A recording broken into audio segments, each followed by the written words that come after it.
Good morning student. हमारा अष्टम पाठ है, संस्कृत का अष्टम पाठ है लोह तुला। आपको ये पहले समझा दिया था, उसको रिपीट करेंगे और यहाँ पर अनुवाद भी करके दिखाया गया है, तो इसको अच्छे से आप समझिए।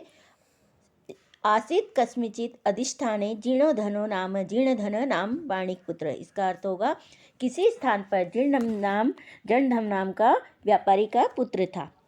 स च विवक्षात यात देशांतरम। इसका अर्थ होगा विवक्षयात प्लस देशांतरम। दो शब्दों को एक किया है। गंतुम प्लस इच्छन व्यंचिंतयत। और वह धन के अभाव में, विवक्षयात का अर्थ होता है धन के अभाव, दूसरे देश को जाने की इच्छा वाला सोचने लगा, दूसरे देश जाने के सोचने लगा। यत्र देशो अथवा, देश प्लस अथवा, स्थाने भोगा भुक्ता सौव्रियत। तस्मिन् विभव हीनो यो वसेत। विभवहीन प्लस यह प्लस वसेत, या पुरुषाधम, पुरुष प्लस अधम। अन्वय है यत्र देशे अथवा स्थाने सव्रियत भोगा मुक्त भुक्ता तस्मिन् विभवहीन यह वसेत स पुरुषाधर्म। जिस देश में अपना स्थान में अपने पराक्रम से भोग भोगे जाते हैं, उसमें जो धनहीन रहता है वह नीच पुरुष होता है। जो भोग भोगे जाते हैं उसमें अगर धन नहीं तो होते तो वो नीच कहलाता है। इसे उसका सोचना था। तस्य ग्रहे लोह घटिता पूर्व पुरुषोपार्जिता। पूर्व पुरुष प्लस उपार्जिता रखी गई। तुला आश्रित, तुला यानी का अर्थ होता है तराजू, तुला प्लस आश्रित। अन्वय में बताएंगे इसका। चह तस्य उसके ग्रहे पूर्व पुरुषोपार्जिता लोह घटिता तुला आश्रित, और उसके घर में पूर्वजों द्वारा अर्जित इकट्ठी की गई लोहे की रखी गई लोहे की एक बड़ी तराजू थी। ताम च कस्यचित श्रेष्ठिनो ग्रह। श्रेष्ठिनः प्लस ग्रह, इसका संधि विच्छेद होगा। निक्षेप भूताम कत्वा देशांतरम पश्रित। निक्षेप का होता है रखकर। वह उसको किसी सेठ के घर पर धरोहर के रूप में रखकर दूसरे देश को गया। ततः सुचिरम कालम देशांतरम यथेच्छया यथा प्लस इच्छया भ्रांत्वा पुनः स्वपुरम आगत्य। स्वपुरम प्लस आगत्य, फिर से आया। सश्रेष्ठि मुवाच, और फिर सेठ से बोला। फिर बहुत समय दूसरे देश में इच्छा अनुसार घूमकर, पुनः भ्रंत्वा का अर्थ होता है घूमकर, अपने नगर आकर उस सेठ के पास बोला, जिसके पास उसने तराजू रखी थी उस सेठ के पास आया। आकर उसने बोला, बहु श्रेष्ठीन दीयतामह में सा निक्षेप तुला। अन्वय में इसको लिखेंगे में सा निपेक्ष तुला दीयता। हे सेठ, धरोहर रूप में रखी हुई मेरी वह तराजू दे दो। उसने अपनी तराजू मांगी व्यापारी ने सेठ से। तो व्यापारी बोला, स आह भो नास्ति न प्लस अस्ति, यहाँ संधि विच्छेद होगा नास्ति का।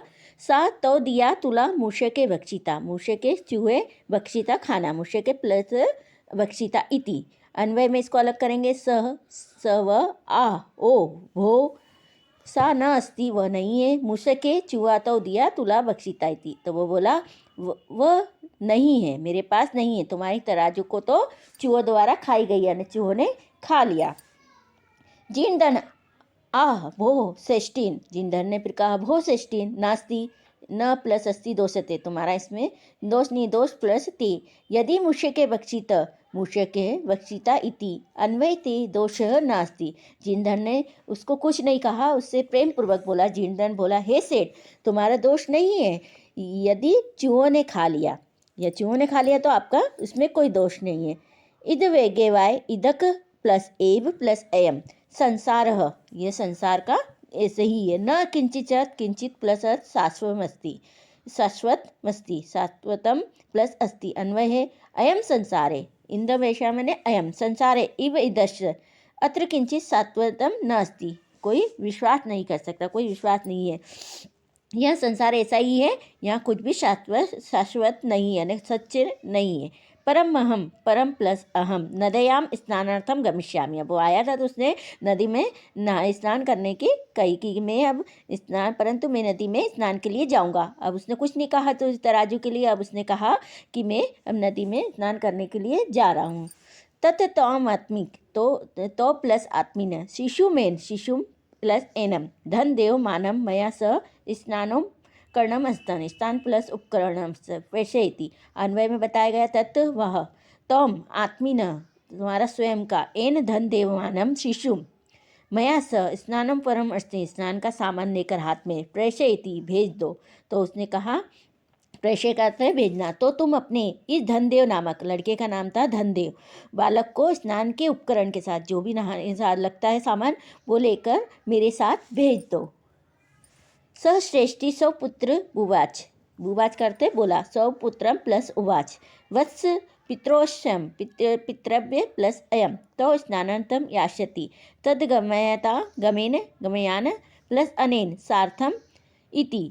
अन्वय हो जाएगा इसका। अन्वय में इनको अलग अलग तोड़ के लिखेंगे। स श्रेष्ठी सेठ सौपुत्रम उवाच, पुत्र से बोला, वत्स बेटा, अयम तो पितृव्य, यह तुम्हारे पिता चाचा जी है, पितृव्य चाचा जी, स्नानार्थम यास्यति, स्नान के लिए जा रहे, तद अनेन साधनम गम्यताम, तुम और सामान लेकर इनके साथ जाओ। वह सेठ अपने पुत्र को बोला, तुम्हारे साथ चाचा स्नान के लिए जाएंगे, इनके साथ जाओ।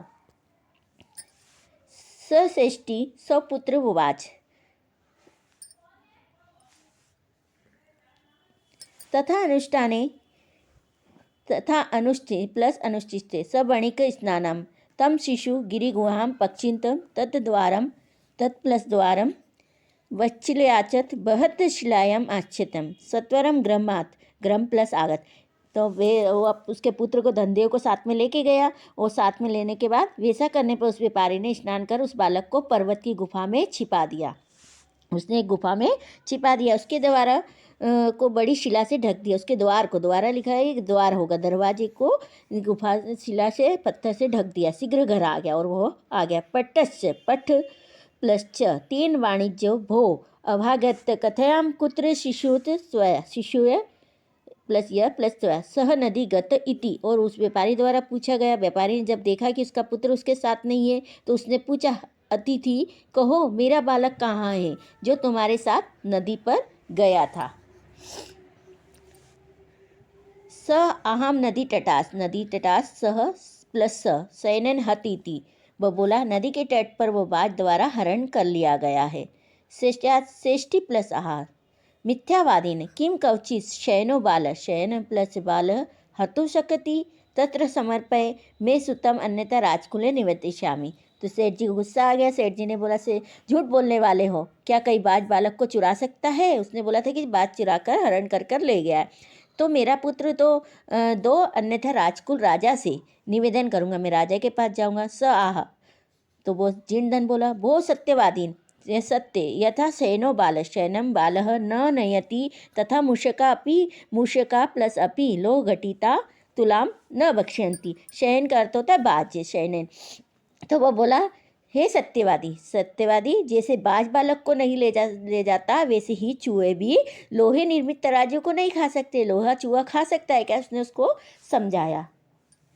तत्पय तत् प्लस अर्पय मेघ तुलाम यदि द्वारकण प्रयोजन इति, तो मेरी तराजू दे दो यदि तुम पुत्र से प्रयोजन है, तुम्हें पुत्र चाहिए तो मेरी तराजू दे दो।